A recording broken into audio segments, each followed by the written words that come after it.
Bem, queridos alunos, voltando aqui às frases de situação, a frase incompleta. Aqui está os exemplos do que Silvestre tinha falado.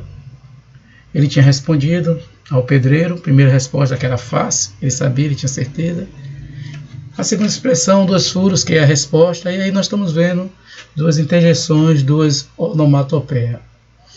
Ops, do pedreiro, e a expressão de dor de Silvestre quando o tijolo cai em seus pés. Então temos aí 2 onomatopeias, 2 interjeições, e temos aí 2 frases de situações, frases incompletas. Vamos agora para a nossa frase formalmente completa. As frases formalmente completas são as frases que teoricamente contêm todos os elementos necessários à sua compreensão. São também chamadas de períodos, e na tira acima nós vemos um exemplo de períodos. Vamos lá.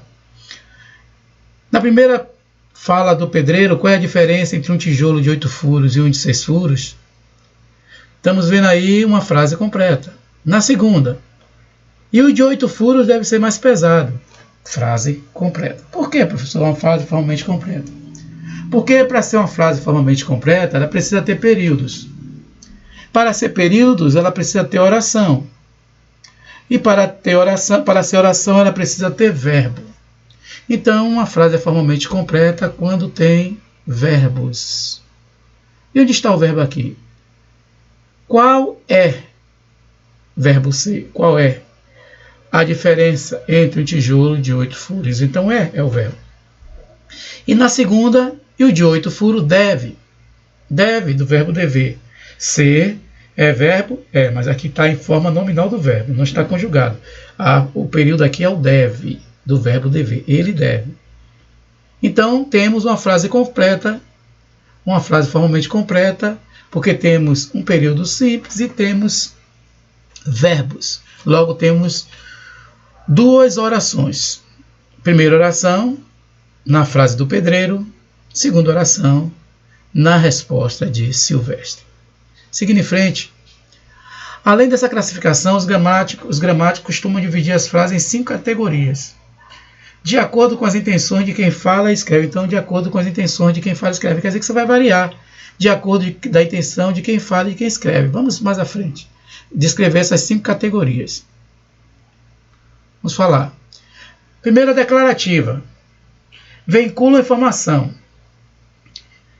Vamos ver o exemplo. A língua portuguesa é muito variada. Eu estou dizendo que a língua portuguesa é muito variada. Isso é uma informação? Sim. O segundo exemplo. A cidade de Petra é o principal atrativo turístico da Jordânia. É uma informação? Sim. Logo, se trata de uma informação, vincula uma informação, é uma frase declarativa. O segundo grupo, a frase exclamativas. Elas expressam emoções. Essas frases sempre terminam com ponto de exclamação, mas nem todas as frases que terminam com ponto de exclamação, vai ser exclamativo.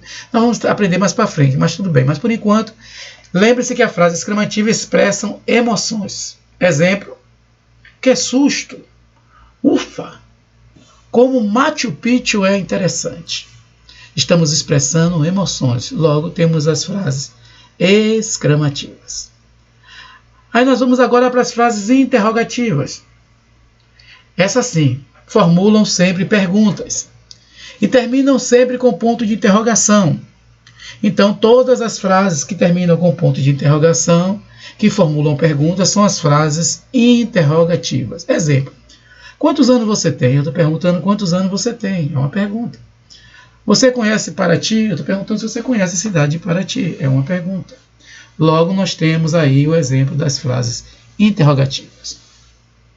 As frases imperativas, elas expressam ordens. Saia já daí. Obedeça. Mas preste atenção que essas frases imperativas, muitos confundem com as frases exclamativas, ou as frases exclamativas confundem com a imperativa. Porque ambas têm um ponto, na maioria das vezes, o ponto de exclamação. Como você pode ver, o ponto de exclamação nos exemplos e ponto de exclamação. E o que diferencia, professor, uma da outra? É que a exclamativa ela sempre vai vir com ponto de exclamação, mas ela expressa emoções. E já as imperativas expressam ordens. Essa é a grande diferença. Uma expressa a ordem, a outra expressam emoções. Nós vamos ficando, dar um stop aqui e nós vamos prosseguir.